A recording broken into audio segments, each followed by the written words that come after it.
Ever meet someone once and somehow they remember your name, your job, even a random detail you mentioned in passing weeks later? That's not luck, that's psychology. And today, I'm breaking down 6 psychological tricks that make people remember you after just one conversation, even if you only talked for 5 minutes. Stick around because number 6 is the one almost nobody thinks about, and it might matter more than everything else on this list combined. Number 1 is use the person's name early and then again later. This sounds simple, but almost nobody actually does it on purpose. Hearing our own name triggers unique activity in the brain, specifically in regions tied to self-recognition and attention. So when someone says your name, it literally makes your brain perk up more than it would for any other word in the conversation. Most people say a name once when they're introduced and then never again for the rest of the conversation. Instead, drop it naturally again a few minutes in. Something like, "That's a really good point, actually." And then later, "Good talking to you." That second and third mention cements it in their memory because now their brain has tagged the interaction as personal instead of generic. It sounds small, but repetition paired with personal relevance is one of the strongest memory triggers we have, and almost nobody uses it on purpose. Number 2 is ask one unexpected question instead of the usual small talk. Everyone asks, "What do you do?" or "How do you know so-and-so?" And because everyone asks it, nobody remembers answering it. Your brain filters out repetitive, predictable stimuli almost automatically. It's called habituation, the same reason you stop noticing a ticking clock after a while, or the hum of a fridge. But if you ask something slightly unexpected, like, "What's something you're weirdly good at?" or "What's the last thing that made you laugh really hard?" the novelty of the question forces their brain to actually engage instead of running the conversation on autopilot. People remember the moment they had to actually think, and they remember who made them think it. The question doesn't need to be deep or clever, it just needs to break the script everyone's used to running. Number 3 is create a specific sensory memory hook. Vague compliments and vague conversations blend together in memory, but specific details stick. If you tell someone, "Nice to meet you," that's forgettable. Everyone says that.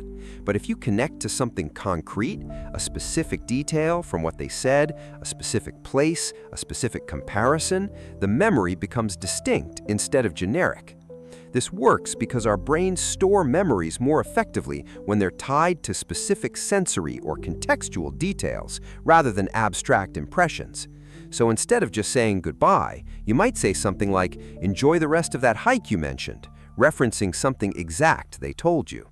Now, your interaction isn't filed away as random person at the party, it's filed away as the person who remembered the hike. Do this consistently, and people start to feel like talking to you is different, even if they can't explain exactly why. Number 5 is give a genuine reaction instead of a polite one. Most social interactions run on autopilot reactions, the automatic, "Oh, really?" or "That's cool," that we say without really processing what we just heard.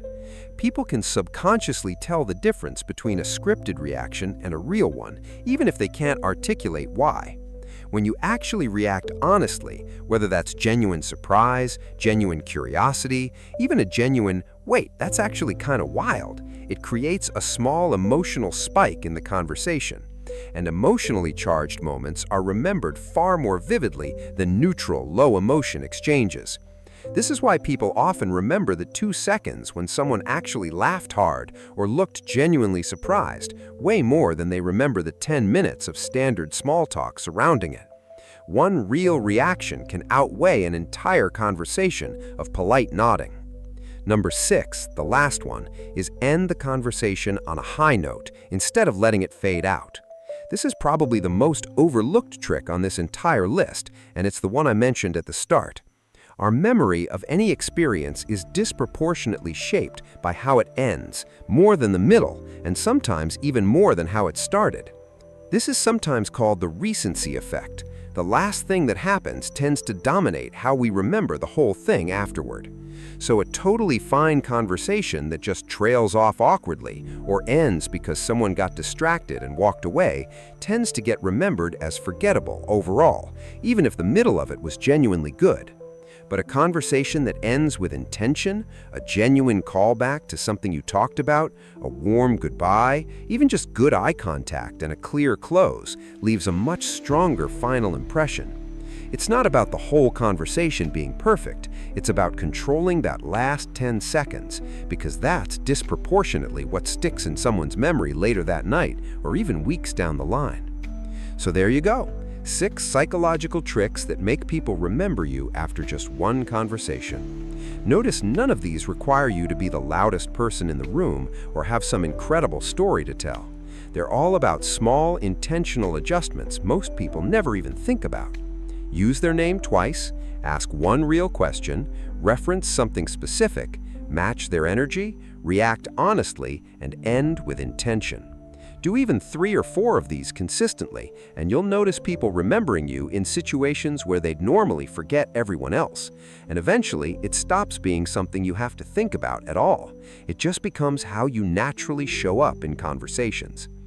Try one of these the next time you're at an event or meeting someone new. And honestly, don't try all 6 at once. Pick one and get comfortable with it first. Let me know in the comments which one you're going to test first. I always like seeing which ones people gravitate toward.